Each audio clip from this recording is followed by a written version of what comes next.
Hello বন্ধুরা, আমি আজ রান্না করব উচ্ছে কুমড়ো আলু আর বড়ি দিয়ে চচ্চড়ি। তার জন্য আমি নিয়েছি কটা বড়ি। এটা অপশনাল, আপনাদের ঘরে থাকলে দেবেন, না দিলেও কোনো ব্যাপার নেই। উচ্ছে ওরকম লম্বা লম্বা করে কেটে নিয়েছি, পাতলা পাতলা করে। কুমড়ো একটু মোটা মোটা করে কেটে নিয়েছি। একটা বড় আলুকে সরু সরু করে কেটে নিয়েছি। সব পরিমাণ মতো, আপনাদের যা যেই রকম লাগবে সেই রকম দেবেন। আর ফোড়নের জন্য নিয়েছি দুটো শুকনো লঙ্কা আর একটু মেথি। আরটা আমি রান্না করতে করতে দেখাবো। আমি কড়াই বসিয়ে দিয়েছি। প্রথমে আমি বড়িগুলিকে ভেজে নেব।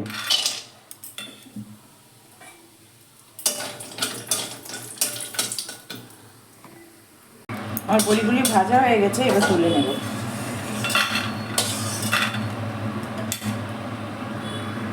কড়াইতে আর একটু তেল দিয়ে দিয়েছি, দিয়ে এবার শুকনো লঙ্কা ফোড়ন দিলাম আর দিলাম মেথি। আমার ফোড়নটা হয়ে গেছে। এবার প্রথমে আমি দিয়ে দেবো উচ্ছেগুলি।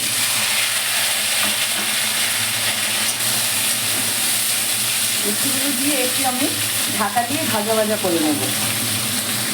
সর্ষেটা একটু ভাজা ভাজা হয়ে গেছে। এবার আমি দিয়ে দেবো আলুটা। আলুটা দিয়েও আমি আবার একটু ভালো করে ভেজে নেব।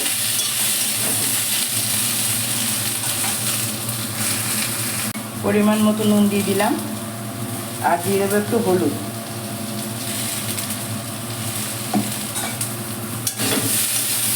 দিয়ে আবার ঢাকা দিয়ে সুন্দর করে ভেজে নেব।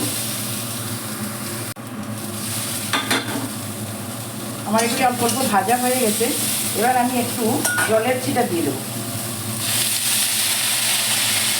একটু ঝোল হবে না, যাই সিদ্ধ হওয়ার জন্য একটু জলের ছিটা দিয়ে দিলাম। দিয়ে এবার দিয়ে দেবো আমি কুমড়োগুলি।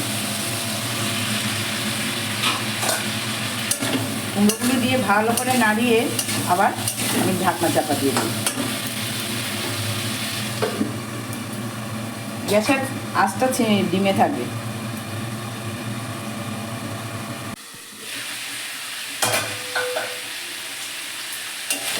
এবার আমি আর একটু নাড়িয়ে দিয়ে বড়িগুলো দিয়ে দেবো।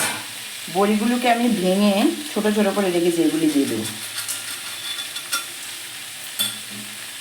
দিয়ে আবার একটু ভালো করে নাড়িয়ে ঢাকা দিয়ে দেবো।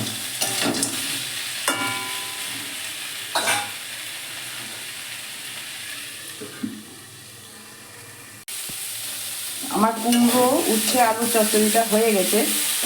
আপনারা যদি দেখেন সিদ্ধ হয়নি, তাহলে একটুখানি জল ছিটা দিয়ে ঢাকা দিয়ে দিবেন, তাহলে সিদ্ধ হয়ে যাবে। আপনারা এই চচ্চড়িটা বাড়িতে করবেন, করে যদি আপনাদের ভালো লাগে তাহলে আমার চ্যানেলকে একটা সাবস্ক্রাইব করে পাশে থাকার অনুরোধ থাকলো। কমেন্ট করে জানাবেন কেমন হয়েছে।